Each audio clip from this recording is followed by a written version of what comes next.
Good morning. What's going on, everybody? Buckeye Roast, 8 a.m. You know what time it is.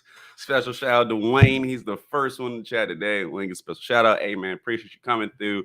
Appreciate seeing you every episode, of course. If you first, you always get a shout out, man. That is the rule. What's going on, Ron? How you doing? Pretty good, pretty good. Finally coming back to life. I felt like I was on my deathbed these past couple days, but your boy is feeling significantly better. So I'm glad to be with you guys here this morning, and I'm feeling much better. So can't complain, can't complain. Yeah, man. We vibing today. We early, but we feeling good. Obviously, we got a good show for y'all today. A great show, man. We never have a good show. We only do great show. We only do bangers, bro. We're Chris Drew. We only do bangers around here. I just show up and do bangers. Show up and do bangers. What are we talking about? Anyway, yesterday, Ryan Day talked. So we got some interviews going on. Ryan Day, Jim Knowles talked. A lot of good information in there. A lot to talk about. But before we get into that, I want to make sure everybody like the video. We in here early. Go ahead and run those up. Go ahead and let me know how you feel about what Ryan Day said. We're going to get into that. And any notes you want to talk about, any questions, go ahead and put them in there. I'm going to pass it to Ron because actually we got something to let y'all know about. We've been holding something for a little bit, but we got something to let y'all know about, something very special. Ron, you can take it away, and then we'll touch back on it later. But Ron, go ahead. Yeah, so when the channel hit monetization, we had a big announcement. We were super excited. We hit 1K on the channel, and I hinted that we had another announcement coming soon. And yeah, I got invited to the Bleacher Report creator program. So I will be hosting a live stream for Bleacher Report, doing an Ohio State preview tomorrow within the Bleacher Report app at 2 p.m. So a double dose. I mean, you're getting 4 shows in 48 hours. You got the Edric Houston commitment tonight live on the channel. You have us tomorrow at 8 a.m. And then I am again back in the Bleacher Report app live at 2 p.m. tomorrow doing Ohio State season preview. So super thankful for Bleacher Report for reaching out and asking me to do this. So I am super excited to represent Best Damn Media and the Buckeyes and preview this upcoming season because I couldn't be more excited about it. So again, super thankful to Bleacher Report. Hope to see all of you guys in there. So if you don't have the Bleacher Report app, make sure you go download that app and yeah, pull up and see the live stream tomorrow. I am doing a season preview for the Buckeyes. Yeah, man, very excited. Need everybody in there. We'll get into that later. We'll remind you, make sure everybody know because we need you. We got to run these up. We got to keep growing, keep taking these good opportunities. So, man, can't wait to get into it. So, back into the show. Let's go ahead and hop into it. So, Ryan Day finally talked. We waited. You know what I'm saying? We were holding off. We're like, oh man, Ryan Day need to come out and say something. He came out and said something. What exactly what we thought he was gonna come out and say? But let's jump into it. So Ryan Day talked. He did not name a starter, Ron. Not yet. We still holding off. But what he did do is he talked about the guys' competition, talked about both guys great as champions. It's split down the middle, all that good stuff. What did you get a feel of from what Ryan Day said? Pussy. The whole interview. The whole interview was pussy. Like, it sounds like he knows who the quarterback is, but he doesn't want to say. And honestly, that timid, fucking unsure behavior is what had us so critical of Ryan Day last year.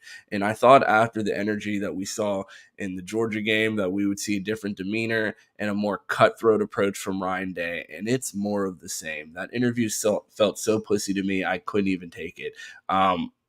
Honestly, the fact that this quarterback battle could potentially drag into the season makes me sick. I think Ryan Day needs to really figure it out and get up and name a starter.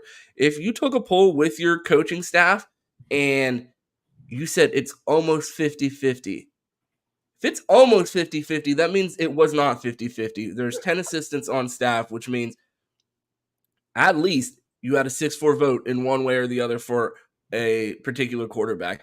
You have 2 scrimmages under the belt. You've had Cal McCord in your system for 3 years. You've had Devin Brown in your system for 2. If you can't name a quarterback by now, I don't know what's going on. I get that they're both great guys, but I think for the sake of the team, the leader needs to be established. They need to take the reins, and I feel like just for the team, it would be best to have a quarterback to move forward because honestly, I don't see how this circus around the program is beneficial at this point. You keep hearing it's 50-50, it's 50-50. He even said at one point, if two guys are equal, go with the guy who's been in the program longer. Huh? Yeah. Why? Yeah, I said If what? if all things are completely equal, why would you not play a guy completely equal, no difference? Why would you not play the guy that would be in the program for 2 years? This is not a charity case. That, you know what I mean. This is not the YMCA. This is not the rec league. Everyone does not have to play. This is Ohio State, where we're competing for championships. And if someone's feelings are going to get hurt in this quarterback battle, then do it. That's why you get paid the big bucks, buddy. Make the decision. I mean, that interview, honestly, like, it was infuriating to watch. What were your thoughts? Yeah, like you said, almost 50-50 is impossible. There's not an even number. So what does that exactly mean? Exactly. Somebody got the nod.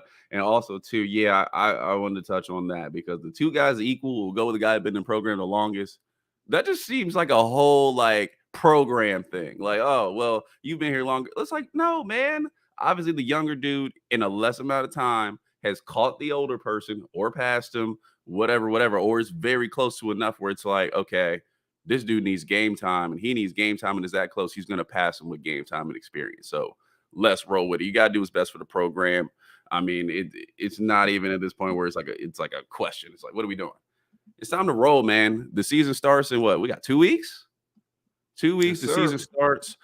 It's very weird. We talked about it both to ourselves and on the show that like, but playing is there an option to play both guys? Is he gonna do the hardball thing? Bro, we play teams that we're not gonna for the first 3 weeks, everybody's gonna should look like a Heisman contender here. Like, that's not gonna help you make a choice unless one dude ridiculously balls out, which they're both young, they haven't really played before. Even Kyle McCord, Ryan Day's been holding him back like he's doing his Dean Smith impression. So I think both of the guys would play well in the first 3 weeks, but what are we doing? We know who's better. All the reports are saying, even if it's even, one guy's younger, he's more athletic. Like, let's roll. So I don't like this at all. I'm not rocking with it. Make a decision. Let's be a serious program because it sounds real unserious right now when you can't name a starter 2 weeks out. It's gonna be 2 weeks out. You don't know who's gonna start for your team. Come on, bro. Yeah. I mean, is this starting to feel like 2015? I mean, man. I mean, yeah, but also too, it's just like 2015, I felt like because of the circumstances, it was a little bit different. JT was coming back from injury. You really didn't see JT, but he played at a Heisman. He had proved that he could play at a Heisman level before the season started. So even though Cardell came in hot, changed the offense, and really got us going to the point where the offense changed so we can win a natty. So I could see like, okay, this guy played at a Heisman level, but this guy has proven that he can elevate the offense to a level of something we didn't have before he stepped on the field. Then it's like, okay, neither of these guys have done any of that. Neither of these guys have proven already that they deserve to be on the field. So all you can do is take into account what they've done at practice and who's been better at practice. And Ryan Day talks about, I chart the numbers. I do this. Everything is down to a percentage. We know everything. Okay, then you should have the story because ain't no way that's 50-50. It's not possible. Okay, somebody is outperforming. And if it's that close, this go with the older guy shit is ridiculous. You go with the younger guy, you roll, and let's go. Like, Do the you season think time. Ryan Day's scared to pull the trigger on Devin Brown because of hurting people's feelings? I mean, Ryan Day has never seemed like a I'm scared to hurt somebody's feelings like type guy. This is the first time I would have that question because he just doesn't seem like that guy. We see him make the only time was when he kept Kerry Combs around for a second year, and I'm like, all right, like what are we doing? Like, why are you keeping him for a second year? Whatever. That's the only time I've really questioned Ryan Day's decision making. Ryan Day's very seemed like hey, I'm making a decision and let's ride with it. This is the first time I question it. And the longer we go and the longer we wait, is the longer I question, like, is this a championship team? Like, is this team ready to go? Georgia named their quarterback. They ready to go. Let's go. Let's try to go 3P. So that's standard. Name your guy, roll with it, put your nuts on the table, and let's go. So, I mean, if you don't think that he's scared to name someone and hurt someone's feelings, um, Do you think can Ryan Day get this quarterback decision wrong? What would that look like in your eyes if he quote unquote got this wrong? Him getting this wrong is doing the Michigan special, playing both guys for 3 games when one guy needed that lion's share of reps, going into the Notre Dame game, big time game, going there at night. You don't know what you're really going to get from this team until they get tested, and that's the Notre Dame game. So you need to prepare the guy who's going to start as well as possible and go in there and make that's a very statement game. Like after that game, we're going to know where the season is going. You screwed us up by playing both guys and bullshitting walking into the biggest game in the early part of the season.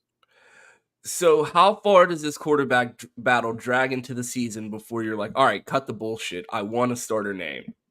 Because I mean, clearly, I mean, from what we said so far, it seems like you're okay with where we're at in this battle. Where I'm a little more like, put your fucking foot down and give me my starter. No, So, I'm not okay with where we are with the battle with him. Not even like I truly will have my questions if I don't hear a starter name this week.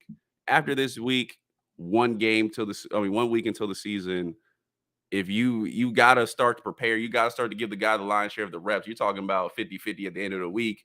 My questions go from like 50% concerned to 100% concerned. So that's where I'm at. I'm not holding off. I don't want to see 2 guys play in week 1 and not know a starter. I mean, there's too much on the line. There's too much talent on this team around the roster. It's too much time where like guys who are gonna be here aren't gonna be here next year. You can't waste their time.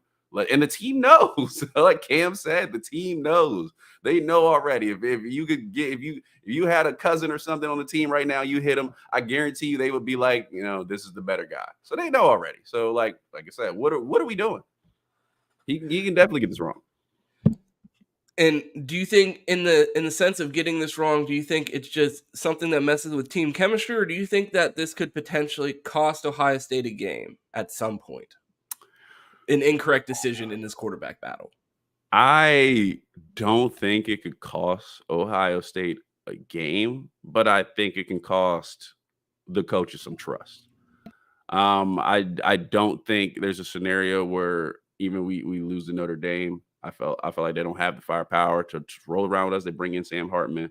They don't really have the receivers. One of their best receivers is now playing corner for us. Like I don't feel like it's a true threat, but I feel like it's a game like you can slip up a little bit and find yourself in a ball game and be like, how did we get here? But I don't think it would cost us a game necessarily. I just think like the coaches the players would be like, yo, it's season time. We've been doing all this nonsense in the off season. We've been training, we've been working hard, we've been doing all that. We're getting to the point where it's time to finally have that payoff, and we know who's better, and you're not telling us. Like, it's a little bit of trust here. Absolutely. You want to see that decision made. And I think the more that this lingers, like the more that the concern grows in all facets, in the fan base, in the coaching staff. Because again, what do you think this is? Is there a divide in the Woody? Like, is there distrust amongst the staff if they're split on this quarterback decision? I saw Doreen say in the comments, "This is Ryan Day's decision." Ryan Day said in the conference, or in his press conference, it's his decision. But at what point do you have to look yourself in the mirror and say, am I too attached to this? Am I missing? Because I mean, he even questioned. He said, I took a poll of the staff to see, am I getting this wrong? Am I missing something? Is he missing something right now? I want to play it like maybe this is a little different than just the quarterback battle. Maybe this is a media thing because I feel like Ryan Day knows. I feel like you have a coaches only meeting. You take the poll. You probably did not leave that meeting saying, "Dang, this is close. I might play both guys." Like blah blah blah. I feel like he fully left that meeting like, "I know who my quarterback is. We've decided as a staff. We took a poll and we're like, okay, this is clearly the guy." And he's rolling, and maybe he's just not telling us. Maybe he's really just playing the media game because I would have high questions that he actually What does not know. what value does this circus around the program add? I mean, it doesn't unless you start to dive deeper into maybe his media connections. So obviously, we all know what's transpired the last So you're week. telling me, and this has been floated multiple times, and it's honestly one of the most insane theories I've heard around Ohio State football, that Ryan Day is dragging this out to protect the credibility of Austin Ward. And as funny as that would be, that is fucking patently absurd. There's absolutely no way we're dragging out one of the most high-profile quarterback battles in the name of fucking Austin Ward. No disrespect, but no one gives a fuck about him, to be completely honest. Like, there's no way that Ohio State, the biggest football program in the country, is fucking scheduling media availability because of Austin Ward's feelings. I like, But it's funny to say, hey, this guy got it wrong, and you know what I mean? He's been on Common Cord the whole time. There's absolutely no way this whole dog and pony show is to protect Austin Ward's feelings. And if it is, shame on everyone involved in this fucking cover up of a grown man's feelings. it could also too not just be, and that would be honestly funny. It could also too be a little bit of anger service to Kyle McCord. I don't know, man. It feels, how weird is it to move up a press conference and say absolutely fucking nothing? Like how weird. Like, you move up, but we don't have press conference that day. No, we're moving up the press conference to that day. I come out and I give you nothing. Like why? Why didn't you just keep it at the original date? I think it's because when the news broke, and obviously everybody's like, oh shoot, Devin Brown has been rocking. He's been leading for a long time. He's probably going to be the starter. Oh, let me get out and calm that storm down, because maybe for Kyle McCord, I don't know if it's necessarily for the beat. I mean, it could, is that a possibility? Sure, but it may be more like, let me calm it down for Kyle McCord than for everybody else in protecting the beat. It could be one of those things, but it's weird. It's like, why even do that? That could be my only two reasons: is either protect a relationship with the beat, which is less likely, or protect Kyle McCord, which is more likely, and say, no, this is still a competition. He's still in it. We're trying to keep him in the program, things like that. I think it's borderline offensive to everyone else that covers this team to think that Austin Ward is important enough to dictate the Ohio State's media releases. Like, I really do. I mean, that relationship with the quarterback, though, I mean, Kyle McCord's been in the program for 3 years. I'm sure it's a great relationship with his family. Like, that is important enough to maybe just pump the brakes a little bit. I think it is. Or, I mean, if you valued that relationship as much as everyone claims that they do, why not fucking tell your mans that Devin Brown's the quarterback the same way that Zach found out then? I If mean, if you really rock with your mans like that, how are they in the dark? How does Zach get it before them? If this is your mans that you care so much about, that you're gonna change your whole media schedule and you're gonna let this circus continue to linger around the program to protect your mans, why wouldn't you just tell them who the quarterback is instead of having them out here looking like a goofy, saying the wrong thing the whole time, if that's the case? I mean, I don't know. I don't know if his relationship with the beat is that much to go fully out and protect them. I mean, I get your point. It's just, And again, like, it's Ryan Day. Like, yeah. anyone would kill for the level of access that these guys get. So if Ryan Day says, you know what, I don't need you, and wants to put someone else in that position of access and feed them the information and make them the guy as far as information, Ryan Day holds that power, not these guys. These guys are dependent on what Ryan Day gives them and what Ohio State gives them.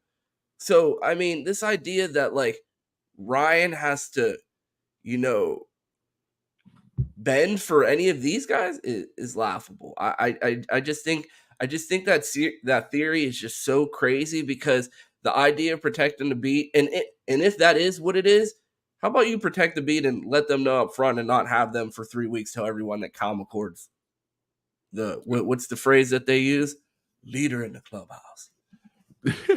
And Ryan Day has treated this whole situation like Fort Knox since he's got here. We don't know when players get hurt. We don't know when players can play. We don't know no depth chart. It's like Ryan Day has held everything down and put everything in question until we see it on the field. We don't know if a player's hurt until it's game time. and they don't walk out there. We don't know who's starting until those games. I'm like, well, where is CJ Hicks in the depth chart? Who the hell knows? He could be starting. He could be behind a walk-on. Don't nobody know if Ryan Day. He's played this to the almost point where it's extreme, like he got some government secrets or something. Like, are they building nukes in the Woody? Like, you know what I'm saying? Are they going to fight Russia soon? Like, I don't know where he's going. He's damn near Oppenheimer with the way he's holding information out. So is it crazy for him to come out and put some doubt and put some questions in the air in a press conference?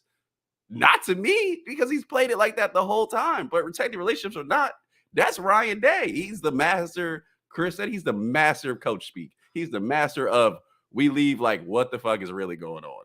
So that's just who he is. So I can't put it past him. I can't put it past him just to throw it out there for just more mystery.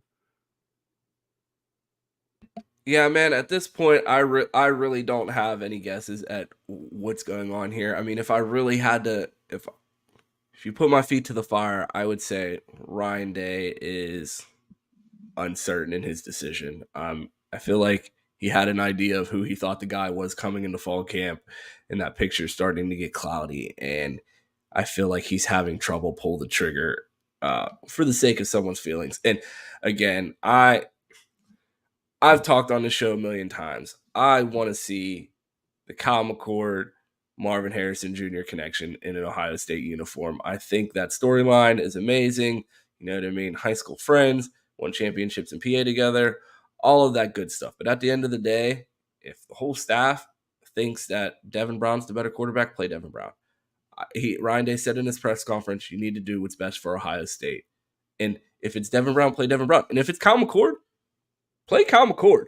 Just let me know who the starter is. And like, I just find it hard to believe that between 2 years of Devin Brown in the program, 3 Kyle McCord, that we need to take this shit into the regular season. But if we do, I'm going to be rooting for both of them. And you know what I mean? I know Q probably won't be rooting for both of them because we know he's all a closet Hoosier fan. Week 1, he's going to be rooting for Indiana because he doesn't ever want to disrespect them. But I will be rooting for the Buckeyes regardless. So we'll just have to see how this plays out into the season. Shout out to our guy, Big Chris Drew, with the first super chat of the day. Coaches don't fill a line. That's something that we started to touch on, but we really didn't dive into. What type of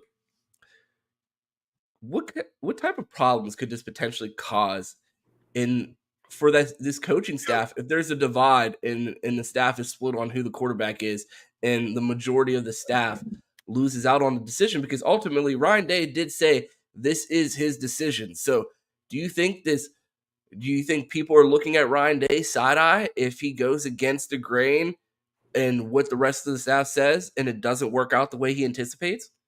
I mean, I don't think he's going to necessarily go against the staff. And honestly, too, he's the leader. Like, coaches don't feel the line. Okay, this is what we doing. This is what we rolling with. That's why they pay me $8 million a year. I don't know what Ryan Day makes, but it's something we'd all love to have. You know what I'm saying? So that's why he pay like Urban. Urban made decisions that everybody was like, "What? What are we doing? Who's the OC? You know, who's the DC?" Like, Big Head Ed, you heard him.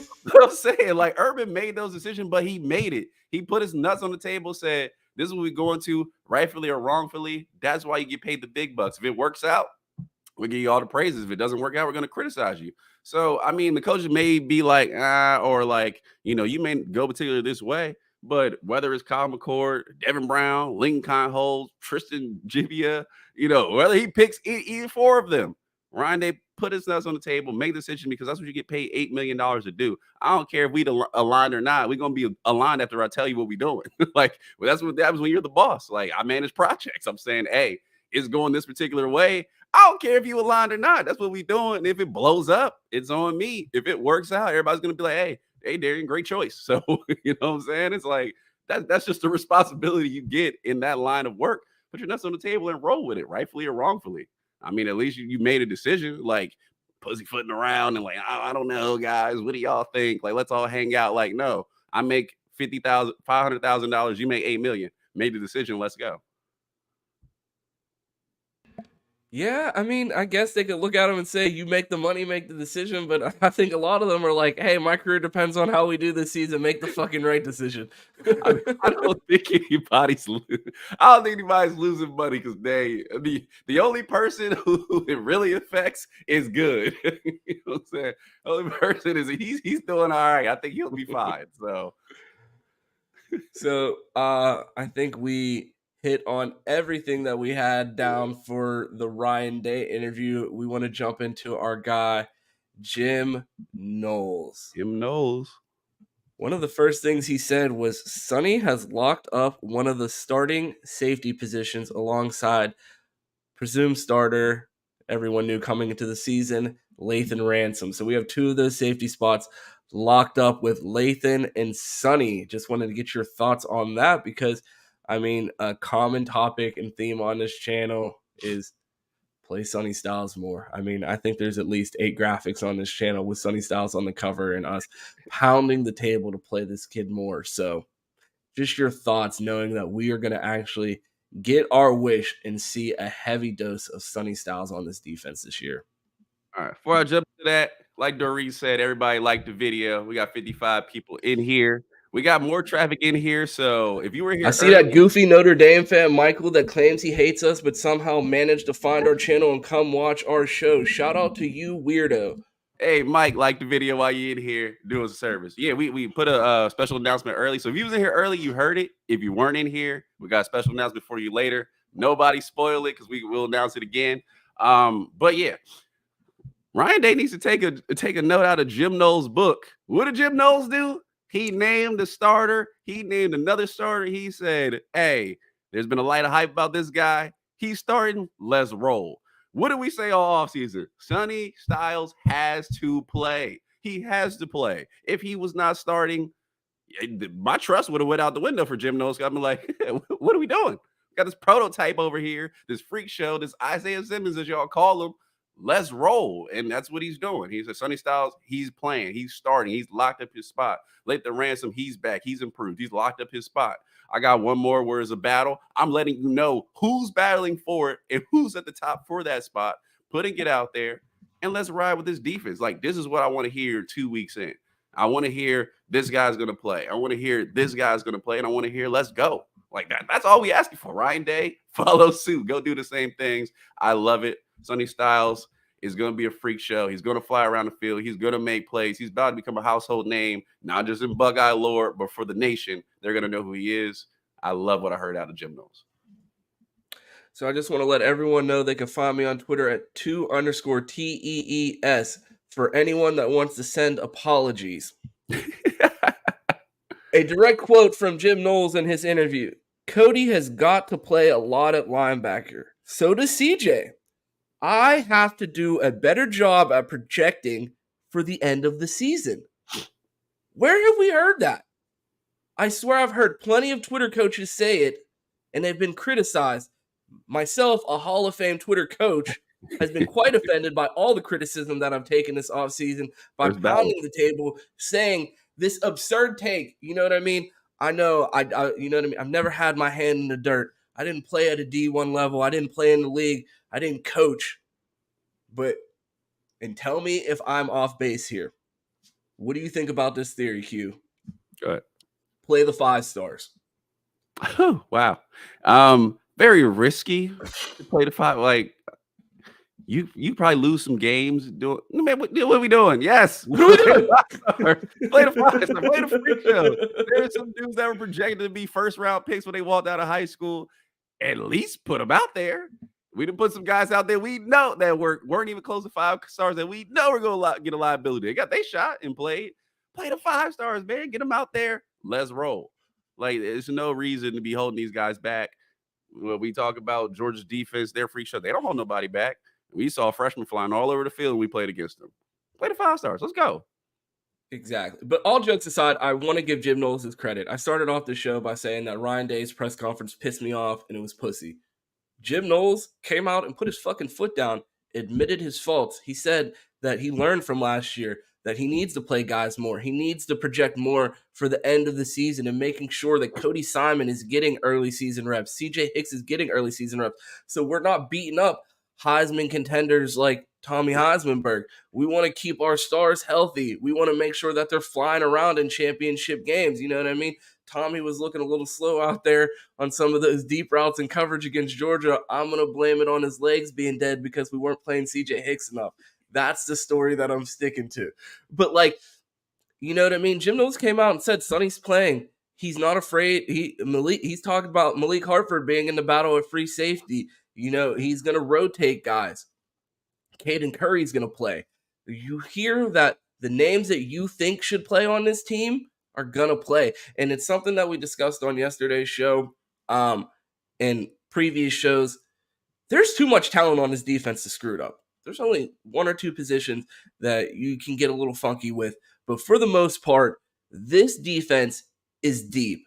And I think it's the most depth that we've seen since 2019. And I feel like that gives them some leeway. But even with that leeway, it seems like Jim Knowles is dialed in to who he wants to play on this team. And I think he has his guys locked in. Yeah, I mean, I don't think it's a hard decision. I think it's time to roll. You know the guys. There's 4 safeties on this team that could potentially play. We know who they are. There's probably 4 corners on this team who potentially play. We know who they are. That makes it very easy and lock it up right there. We have 4 linebackers who can play. He knows who they are. And I can tell, like we talked with, like when I talked with Chris Drew, I'm like, you know, you play these guys early, potentially at the end of the season. You know, you may have players who, because you gave them early time, they just pick up and they just like take off like a rocket. And it's like, oh, we got an All-American here. I didn't know we were going to have him, but because we gave him early time in the season, he started to shine. We rode that momentum. You know, we got a player in our hands, like Georgia did with Malachi Starks. Played him early in the season. By the end of the season, looked like he'd been there for 3 years. So that's the move. That's the way to run it. I mean, play the talent. Let's see what they can do. And you have other players around. If they don't cut it, you still have veterans in the room. You still have people you can rely on. So, like you said, let's roll. So we've reached that point in the show where we have our official Malik Hartford ad. You know, it's a paid sponsorship that we do in every episode. Jim Knowles was talking about that last safety spot, and he said it's going to be a battle between 3 people: Proctor, Malik, and Jihad Carter. Both times that he referenced that position, he said that order. He said it in that order. And I don't know about you guys. I don't know what type of beef Perry Eliana has with Josh Proctor, but I've never seen anyone disappear from gameplay longer than Josh Proctor for missing a single tackle in a Notre Dame game. So, I mean, we saw how short his leash was last year. He's a 6-year COVID senior at this point, I believe. Yeah, 5th-year guy? 6-year Fifth guy. or 6-year guy. He's been in the program a long time. He's had a shot. I mean, he broke his leg in the Oregon game back in 21. That was supposed to be his year. You know, we saw what happened last year. So, I mean, this is his like sink or swim moment this season. But we hear a guy, Malik Hartford, freshman, really pushing him. So the fact that Malik is pushing a guy like Proctor with that much experience, and that we just keep hearing his name more and more, I think it's going to be inevitable. He's going to take that spot. If it's not in week 1, it will be by the end of the year. I think it's weird that those guys are in a battle for this 3rd safety spot. This throws me off a little bit because I guess if Sonny is truly playing the nickel, that makes sense. And I guess I would say that this is what the strong safety role is going to put Latham at free or kind of that roamer safety. And then this is the guys in the box. But then why would Jihad Carter be there as well? So it's odd that he's like, because I heard Jihad Carter and Josh Proctor, and I'm like, okay, is this for the free safety? I guess that makes some sense. So I'm a little confused on how they're aligning this, and all 3 of those guys are in a battle for what spot. I don't know, but this is good for Malik Hartford. He's young, he's battling, he's going to be up there, he's going to get game reps. Very important. Y'all know I'm a fan of Josh Proctor. I think he can play. I think he can be a really good free safety on this team. But I mean, only a certain number of guys can play. If it's Sonny Styles and Lathan Ransom, then I feel like Jihad Carter's the step in right there. That's a guy you can maybe shift down the corner, can guard some slots, make it a little easier. It has to be that guy you go with. But I'm just confused that he's the trust. Another super chat from our guy Chris Drew. He said Josh Proctor was a trustful recruiting. I think he was on a recruiting visit with Terrell Pryor. Yeah, Terrell Pryor. Man. As far as Jahad Carter, though, at that free safety position, I see Goj in the chat. I think he was at a couple open practices, and all the reports that we heard from open practices were, and correct me if I'm wrong, Jahad Carter was a ball hawk out there and was flying around. Every person that I talked to that was at any of these practices had nothing but glowing things to say about Jahad Carter. So if that's someone who keeps Malik Hartford off the field, I mean, and I know you'll be completely okay with it because I know you're thinking on Proctor Island. I know you are a Josh Proctor guy. That is your man's. He's gonna So play. yeah. So yeah, they confirmed it in the chat. Jahad was flying around at practice. So I mean, I think with those three guys, you can't really go wrong. I would love to see our guy Malik out there, but I mean, he's going to be here for a couple years, and I'm sure he'll get his shine when his time's due. But if Jahad Carter's the guy, the experienced guy, and he's you know what I mean? If he's flying around out there making plays, I'm good with whoever they go with at that position. Yeah, same here. The best will play. Want to see Malik Harper play. He's young. Want to see him hit the field. I want to see my guy Josh Proctor return and get some time. But hey, the best will play.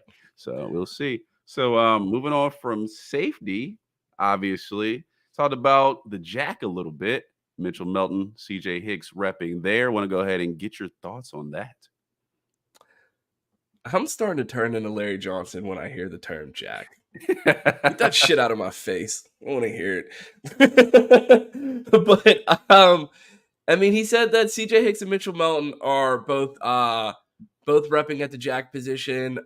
He says that position has a lot of freedom, so a lot of decision making on the fly for them out there. I know Mitch is his guy. Like, if there's one guy on this team that Jim loves, it's Mitch. Like, that is his dude. So I'm super excited to see what he's able to do because I did feel like Jim got a little bit of a raw deal last year. I don't think he ever anticipated putting Jack into the Jack role, and that kind of just happened with Mitchell Belton suffering that injury during the spring game last year.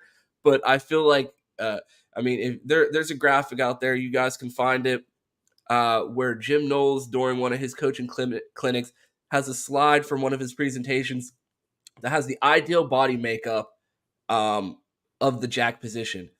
And it might as well just been a picture of CJ Hicks up there. Like, to a T, it describes CJ Hicks. And for him to be so confident in Mitchell Melton's ability to perform in that position and our belief in CJ Hicks to excel anywhere that you put him, I think you're not going to be able to go wrong, especially being able to rotate those two guys, because I know he normally has more than one jack and is able to rotate that position. So to have two of them, two guys that you're comfortable with, one guy that you're really comfortable with in the system and that you've been a fan of since you got with the program, and another guy that's a 5-star talent. I think that's a great opportunity for both of those guys to get on the field and Jim Knowles to really spread his wings and display his defense in a way that he really wants it to be shown. Yeah, and obviously depending on that, Jack Sawyer has been, we all reports says he's been really good at defensive end since moving there, holding that position current. So that's a good look right there. Maybe this Jack won't be in there a lot. Maybe it'll just be in there some because Jack Sawyer is just becoming so effective. I would love to see that. Mitchell Melton returns. He's healthy. He got a raw deal as much as Jim Knowles last season. If he had a lot of hype coming to the offseason, we talked about, he's a recruit, he's athletic, and we're ready to see him play. So all those things moving forward. CJ Hicks at the jack. I more would, and this is a little bit off, but I would more love to hear like a Gabe Powers or Arvell Reese or something like that, because I think CJ is going to get a significant amount of time at linebacker and have his chance to play. And I feel like that's just a pass rusher role that one of the younger linebackers could step into and get some experience, get some time, maybe backing up Mitchell Melton there. So I would love to hear another name there besides CJ, because I want to see CJ on the field 24/7. I want him peg hold to one position. I want to see him get out there and make plays. So we'll go there, but it's all good news. I'm happy for Mitchell Melton. Happy he's back. I'm happy Jack Sawyer's balling out at defensive end. And that's where I'll go with it. I think Jim Knowles has his defense set. He knows what he wants to do. Very confident in him. The end of last season didn't go well, but I think he's back. I think he's refreshed. I think he's opened his mind a little bit to the Ohio State ways a little more. So I'm confident in Jim. I'm confident in his defense. Yeah, shout out to Jim, because I watched that Ryan Day press conference and I tweeted out right after. I was like, this is quite possibly the most infuriating press conference I've ever watched. And then after I watched Jim Knowles, I'm pointing at the screen like, this guy gets it. Like, he knows what we're talking about. He's out here naming starters, talking about playing 5 stars. I'm like, this is shit I want to hear. Yeah. Jim Knowles did it, man. So Ryan Day did a lot. Go ahead. Before you hop into that, Ron, we got 66 people in here. Everybody hit that like. We'll go back because we're hitting our goal number. So Ron, we had a special announcement for the people. If you were in here early, you heard it about 30 minutes ago. But we got enough people in here. So Ron, go ahead and let us know again what you will be doing very soon. Yeah. So when we hit our 1K mark and announced our 1,000 subscribers on YouTube, I hinted at we had another announcement coming soon, and we're finally ready to share that. Bleacher Report reached out to me and asked me to host an Ohio State preview show, live show in app. So I will be doing that tomorrow at 2 p.m., previewing the Buckeye season and their chances of beating the team up north. So if you don't have that Bleacher Report app, make sure you download that. Best Damn Media doing big things out here. So super excited to partner with Bleacher Report on this and be a part of their creator program. And yeah, we're going to be doing a live stream previewing the Ohio State season. So make sure you tap in on the app, download Bleacher Report. Make sure that you find the Ohio State team stream. I would imagine that's going to be the easiest way to find it. And tap in tomorrow at 2 p.m. and see us, doing our thing with Bleacher Report. So I'm super excited about that. And yeah, excited to announce that. So hope to see you guys all there. Hope to get it popping in the chat like we do here every morning. So if you guys can make it tomorrow, we really appreciate it if you'd be able to pull up. So super excited to announce that and hope to see you guys there tomorrow. Yeah, man, it's gonna be fun. I can't wait to see you on there. Chris, Ron, and I have been on late night cooking it up. We were running through it, so Ron's he's gonna go in there and kill it. I want those Bleacher Report. I want those Bleacher Report check chains. The way I come in here, the Buckeye roast of the month with 2 big chains like my guy Chris Drew. Get a little ice on. I keep telling Q I'm giving out everyone 2 Rolls Royces at the Christmas party in December. So we're gonna need some big deals here this season to make it happen. Oh man, no, definitely make sure you download Bleacher Report. Let's get in there. Let's have it vibing. Let's run it up. So can't wait for that. So like you were going to before, Ryan Day also did a radio show. And you have some notes for that. So I'll let you take it away. What did Ryan Day talk about at his radio show? So something that we talked about yesterday during our pre-production last night was the transition of play calling and how that's going to go for the team. And Ryan Day talked about that on the radio show. And I thought it was kind of funny.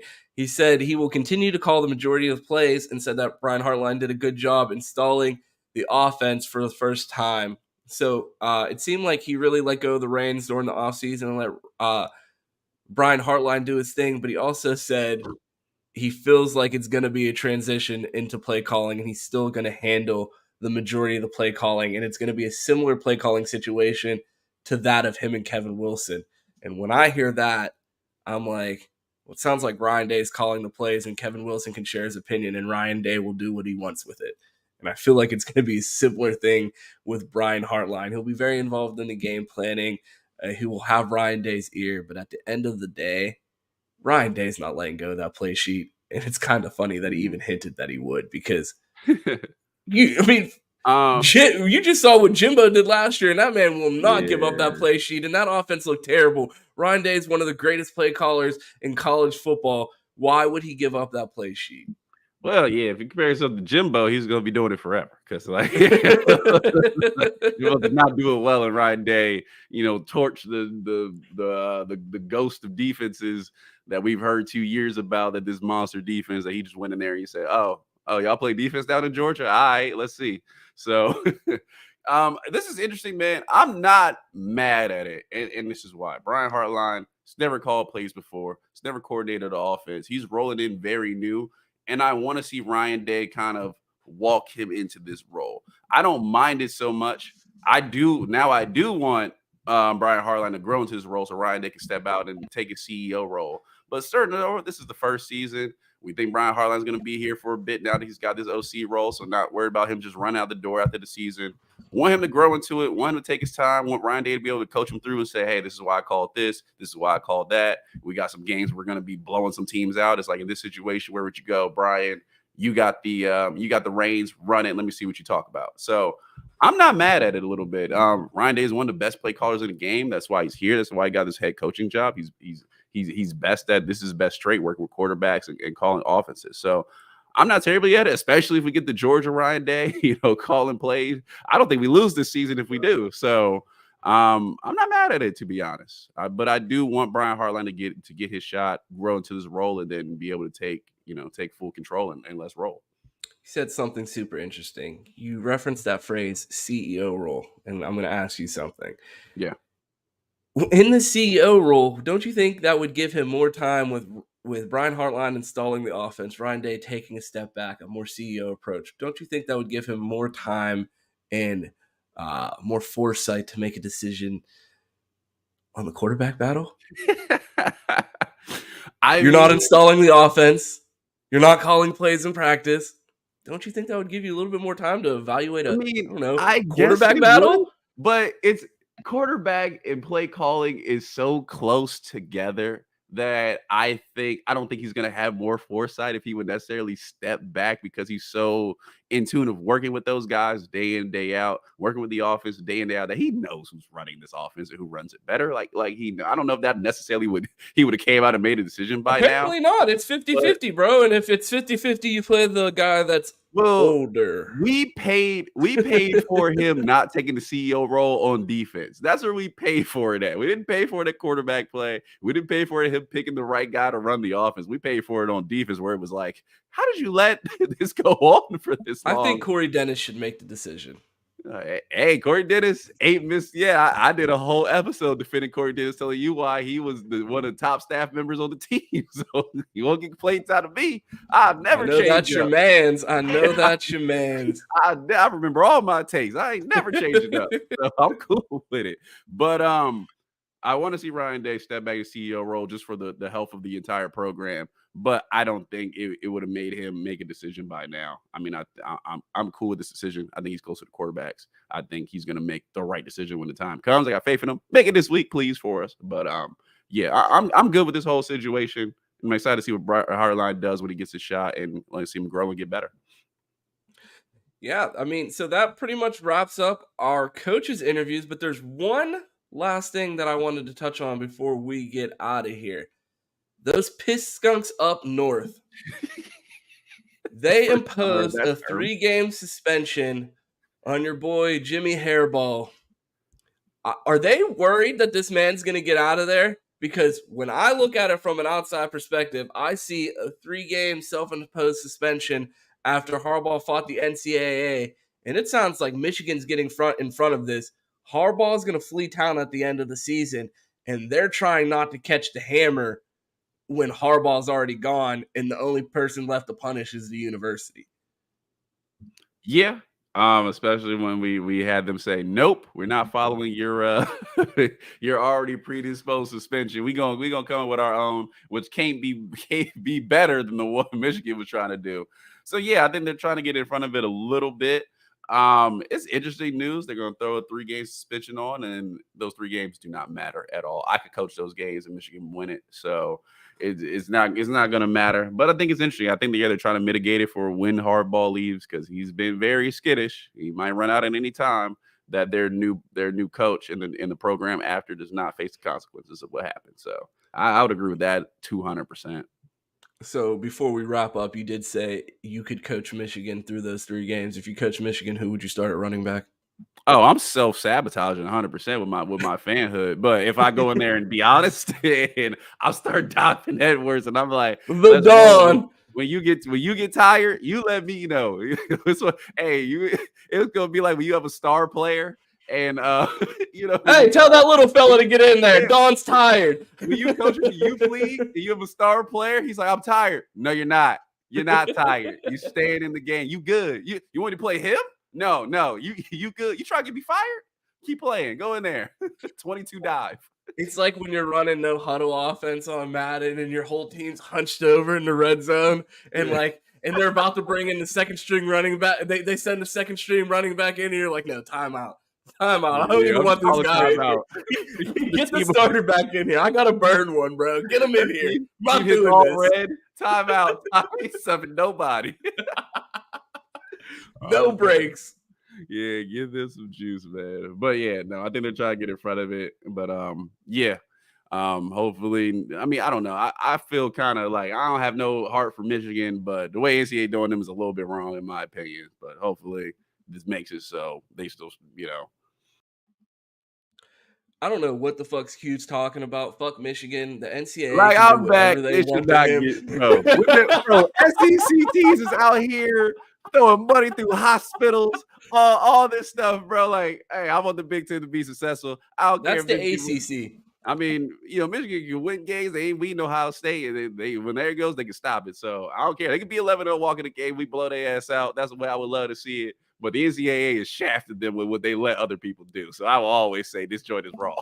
That's what I'm saying. They're always picking on the Big Ten. When are we going to see the documentary about God's NIL down in Clemson and see what's really going on down there? Yeah. You know how the churches doing with money. So let's not get into that. Let's not get canceled. Let's move on about NIL.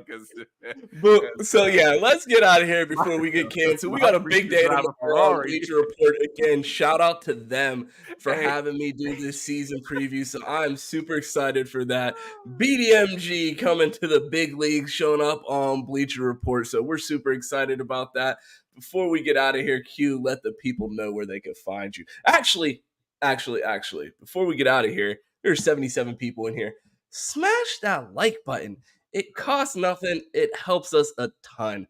Make sure you smash that like button before you get out of here. I know not all 76 of you are subscribed, so please make sure that you subscribe to the channel before you get out of here. We will be live again tonight at 6:50 for the Edric Houston commitment, so make sure you got that notification bell turned on so you have that notification as soon as we go live. I think Cam will be with us. I don't know if Mike will be there, but we're going to try to get a couple special guests on there and have a fun little live stream tonight for this commitment. Hopefully the Buckeyes are adding a 5-star. If not, it's going to be like that Lightfoot commitment where all of us are looking down like egg on our face. Like, why did we do this? Who thought of doing this show? Whose idea was this? But Q, let the people know where they can find you. Yeah, man. Well, when I'm not getting canceled for preachers rolling around with Rolls Royces, you can find me at City Boy Quinn on Twitter. I might be out there. I'm easy to tap in with. Flying Johnson on Instagram, Minor League Films on TikTok, and here you will catch me tomorrow in the comment section on Bleacher Report. That's for sure. Go ahead, Ron. And if you want to find me, you can find me on Twitter at 2_TEES. That's 2 T's. On Twitch, it's the same thing. On TikTok at 2Shiesty. You can find me tomorrow on the Bleacher Report app at 2 p.m. doing an Ohio State season preview for the Buckeyes. You can also find me here every day with my guy Q for the Buckeye Roast. Sundays with our guys Mike and Cam. I almost called him Ron as if my name is not Ron. But Mike and Cam every Sunday for Buckeye BS at 10 p.m. Appreciate all you guys pulling up, and we will see you later today. Yeah.